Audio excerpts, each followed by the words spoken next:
दोस्तों Vodafone idea की बात करें, यहाँ पे कुछ बड़ी अपडेट निकल के आ रही है जिनको हम एक-एक करके डिस्कस करने जा रहे हैं। हमारे सामने वोडाफोन आइडिया का लेटेस्ट शेयर होल्डिंग पैटर्न आ चुका है। उसके अंदर क्या-क्या संभावना बनी है उसको समझेंगे, किसने निवेश किया और किसकी होल्डिंग घटी है। क्या कोई बड़ा निवेशक ने यहाँ पे निवेश किया है?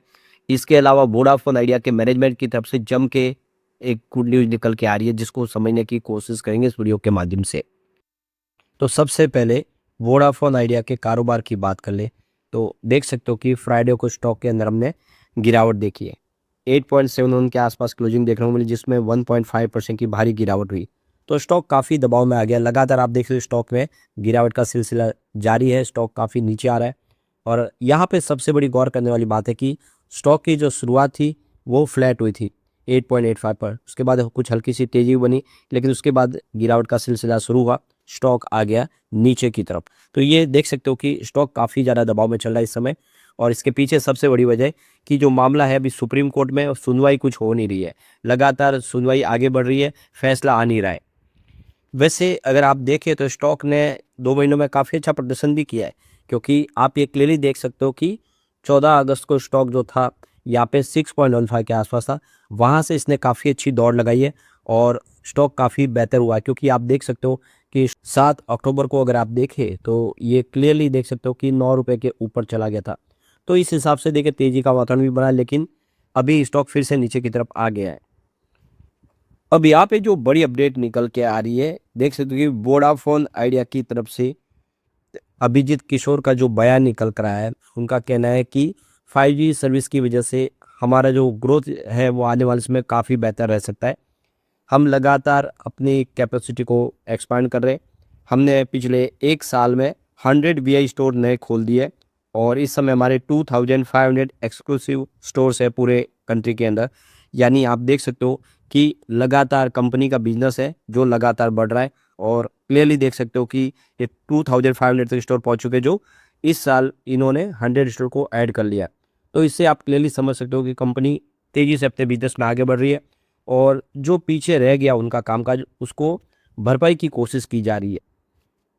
तो यहाँ पे आप देख सकते हो कि सैटरडे के दिन यहाँ पे कंपनी नई अपनी 5G सर्विस के लॉन्चिंग के मौके पे कंपनी के मैनेजमेंट की तरफ से काफ़ी शानदार बयान निकल कर आया है। कंपनी लगातार अपने बिजनेस को बढ़ाने के लिए नई तैयारी कर रही है। कंपनी आप देखो कि लगातार 5G सर्विस को बढ़ा रही है, साथ में 5G 4G नेटवर्क को भी लगातार मजबूत किया जा रहा है। और ये देखो कि सीईओ की तरफ से जो बयान निकल कर आया अभिजीत किशोर, उनका कहना है कि मिलियन ऑफ कस्टमर की तरफ हम अपने आगे बढ़ते हुए जा रहे हैं, हमारा जो कामकाज बढ़ता हुआ दिखाई दे रहा है। तो इसके काफ़ी मायने हैं। अभिजीत किशोर का कहना है कि हर दिन हम मिलियंस ऑफ कस्टमर को जोड़ रहे हैं अपने साथ में। अभिजीत किशोर का कहना है कि हम लगातार अपने 17 जो प्रायोरिटी सर्कल है उसमें अपने लगातार नेटवर्क को आगे बढ़ा रहे हैं, 5G सर्विस को लॉन्च कर रहे हैं। हम ऐसे जो 17 प्रायोरिटी सर्कल को सिलेक्ट किए जहाँ पे हमारा रेवेन्यू जनरेट हो सके ज़्यादा, उन सर्कल पे हम कोशिश करें ज़्यादा से ज़्यादा सर्विस बढ़ाने के लिए। तो ये देखो कि 5G कॉन्ट्रैक्ट इन्होंने लगभग ये देख सकते हो कि $3.6 बिलियन का इन्होंने स्वीडिश कंपनी एरिक्सन और फिनलैंड की जो कंपनी नोकिया और साउथ कोरियन कंपनी सैमसंग को दे चुके हैं और उनके माध्यम से लगातार अपनी सर्विस को बढ़ा रहे हैं।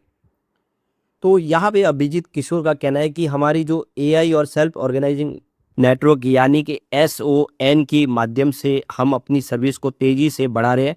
हम 5G और 4G सर्विस के नेटवर्क में नया इनोवेशन करके हम पूरी तरह से टक्कर देने को तैयार है रिलायंस जियो और भारतीय एयरटेल को। तो यहाँ पे वीआई देख सको कि एआई की माध्यम से सेफ्टी के फीचर लॉन्च करे ताकि लोगों को जो है उनकी जो हर तरह की जो फाइनेंशियल जो प्रॉब्लम होती है वो ना हो पाए, उनके लिए नुकसान ना हो। खास आप देखो कि साइबर सिक्योरिटी के ऊपर ध्यान दिया जा रहा है, हर तरह की सेफ्टी फीचर्स लॉन्च किए जा रहे हैं।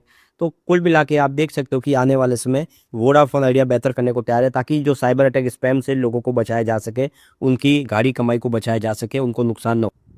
वैसे फिलहाल अगर आप देखें तो वीआई के पास आप देखो कस्टमर बेस लगातार कम हो रहा है। करीब 0.3 मिलियन जो सब्सक्राइबर है वो अगस्त महीने में इनके कम हो चुके हैं। इस समय जो सब्सक्राइबर बेस देखे वोडाफोन आइडिया का तो वो 204 मिलियन का है, जबकि जियो का 479 मिलियन के सब्सक्राइबर है, जबकि भारतीय एयरटेल के पास 392 मिलियन सब्सक्राइबर है। तो इस मामले में बहुत ज़्यादा पिछड़ गया और आने वाले समय इनको कुछ भी करके अपने कस्टमर को फिर लाना होगा, कोशिश इसकी जारी है। अब हमारे सामने एक नया शेयर होल्डिंग पैटर्न आ चुका है, जिसमें आप देख सकते हो कि यहाँ पे जो प्रमोटर की होल्डिंग है बिल्कुल अनचेंज है, इसमें कोई बदलाव नहीं हुआ है। पहले भी थे 25.57% होल्डिंग वो है। एफआई और एपीआई की होल्डिंग इंक्रीज हुई है, ये अच्छी बात है। पहले 5.98% की होल्डिंग थी जो बढ़ के 5.99% हो चुकी है, लेकिन एफआई की संख्या डिक्रीज हुई है। आप देखें तो पहले 508 थे जो घट के अब 498 पर आ गया। लेकिन अच्छी बात है कि म्यूचुअल फंड की संख्या यहाँ पे बन चुकी है। म्यूचुअल फंड की होल्डिंग 3.88% थी जो बढ़ के 4.55% हो चुकी है। म्यूचुअल फंड की कुछ जो संख्या कम हो चुकी है, वो 34 थे जो घट के अब 33 हो चुके हैं। इसके अलावा जो इंडिया के बड़े फंड हाउस है डीआई, उनकी भी होल्डिंग यहाँ पे इंक्रीज हुई है। ये देख सकते हो कि पहले 59.14% की होल्डिंग थी जो बढ़ के 59.75% हो गई है। तो यहाँ पे देख सकते हो कि म्यूचुअल फंड, एफआई और डीआई तीनों ने निवेश बढ़ाया, ये एक शुभ संकेत है। अब यहाँ पे आप देख सकते हो कि वोडाफोन आइडिया को इस समय सरकार की मदद की काफ़ी ज़्यादा ज़रूरत है। बहुत सारा भारी भरकम कर्ज है, और क्या मोदी सरकार अब वोडाफोन आइडिया को बचा सकती है? क्योंकि बिना सरकारी मदद के वोडाफोन आइडिया सर्वाइव नहीं कर सकता, ये मैनेजमेंट का भी बयान निकल कर आया है। इस समय सरकार कोशिश भी कर रही है। सरकार की भी एक इच्छा है कि इस समय जो मार्केट में हेल्दी कंपटीशन बनी रहे और ड्यूपोली न बने, यानी सिर्फ 2 कंपनियों का राज न हो, जिसमें एयरटेल और जियो। वो चाहते हैं कि वोडाफोन आइडिया भी सर्वाइव करे। कम से कम 3 प्राइवेट कंपनियां तो बाजार में रहनी ही चाहिए, और ऐसे में सरकार की तरफ से और हेल्प हो सकती है।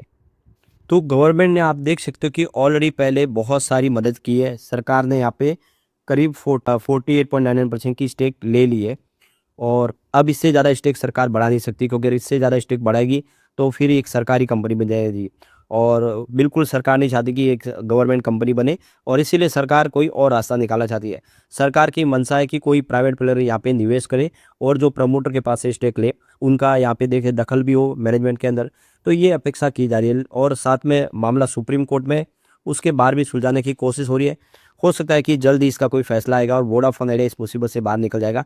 तो इंतजार करना होगा कि क्या आने वाले इसमें सुप्रीम कोर्ट से फैसला आता है, लेकिन सरकार की मंशा है कि वोडाफोन आइडिया को बचाया जाए। वही सरकार को भी ये पता है कि वोडाफोन आइडिया में बहुत सारे एम्प्लॉयज जो काम करते हैं, हर गांव कस्बे में लोग हैं जो उनको रोजगार मिल रहा है, और काफ़ी सारे कस्टमर जो वोडाफोन की सर्विस इस्तेमाल करते हैं, और इसीलिए सरकार को चाहिए कि किसी भी तरह से वोडाफोन आइडिया को इस मुसीबत से बाहर निकाले, और इसके लिए कोशिश सरकार कर रही है। तो आने वाले इसमें हमें देखना होगा कि किस तरह से सरकार इसके लिए बचाने के लिए मदद करती है, लेकिन जो भी होगा वोडाफोन के फायदे के लिए सरकार जरूर करेगी। ऐसे में उम्मीद है कि वोडाफोन आइडिया के शेयर की प्राइस भी आगे बढ़ती हुई हमें दिखाई देगी। लेकिन फ्रेंड्स, कोई भी इन्वेस्टमेंट करने से पहले अपने फाइनेंशियल एडवाइजर से एडवाइस ले ले, या अपना खुद का रिसर्च करें, क्योंकि मैंने वीडियो आपकी एजुकेशनल पर्पज़ के लिए ही बनाया। वीडियो पसंद आए तो लाइक से जरूर कीजिए और चैनल को सब्सक्राइब कर दीजिए। Thank you friends.